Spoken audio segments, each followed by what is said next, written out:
Okay, my friends, I did a couple videos before the Iran nuke deal of preliminaries were signed, and I told you what was happening. It's happened just like I told you it would happen.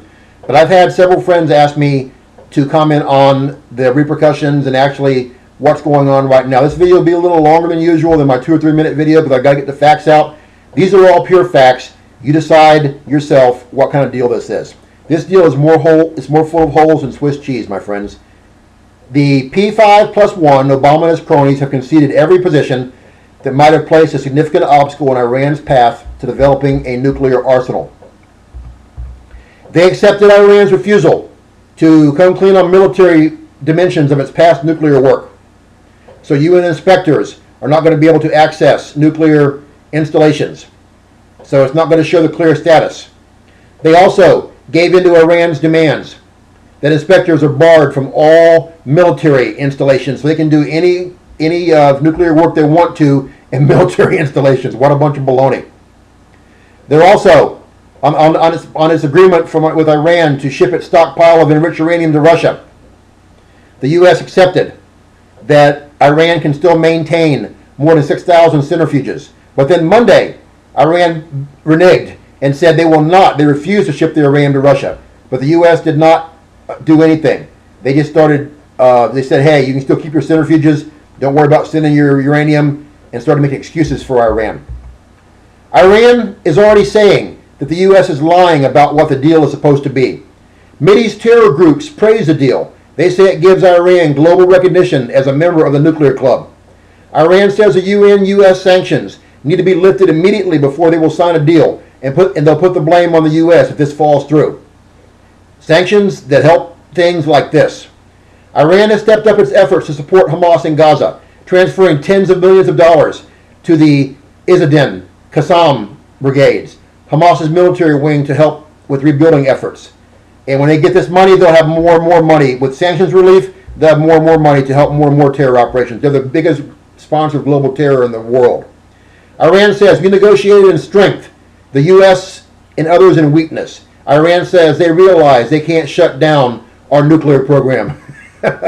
What a joke. Thousands of centrifuges are still allowed to spin and enrich uranium with expiration periods without any restrictions.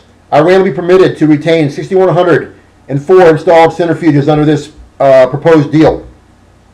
Underground Fordo nuclear facility remains open. It's a secret, long secret facility will remain open. There'll be no snap inspections or immediate accounting for past military dimensions, again, of nuclear program.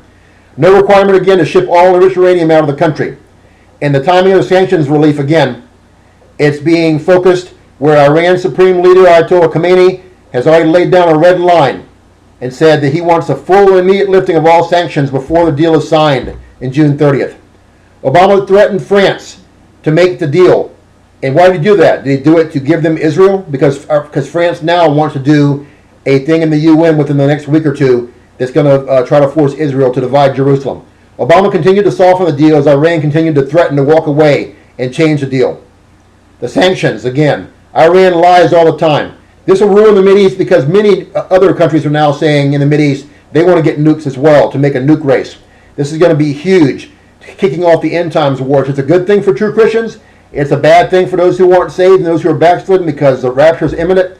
When we're gone, you'll be left behind for 7 years of hell on earth that's going to tear this world down to its foundations. God said that men's hearts would fail them due to fear. No flesh would be left alive if he didn't intervene. As it is, about 2/3 of the population is going to die terrible, horrific deaths. I've got 150 scripture that proves the rapture's pre-trib. Message me for a copy of it. I've got 250 scripture that proves you have to repent of your sins after you're saved to go to heaven. Message me for a copy of it.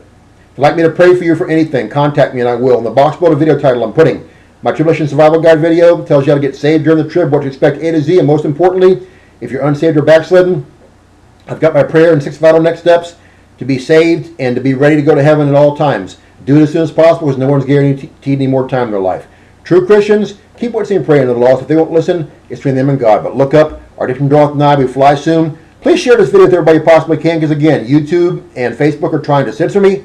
Let's get the word out as much as we can. I love you guys. Take care. Bye.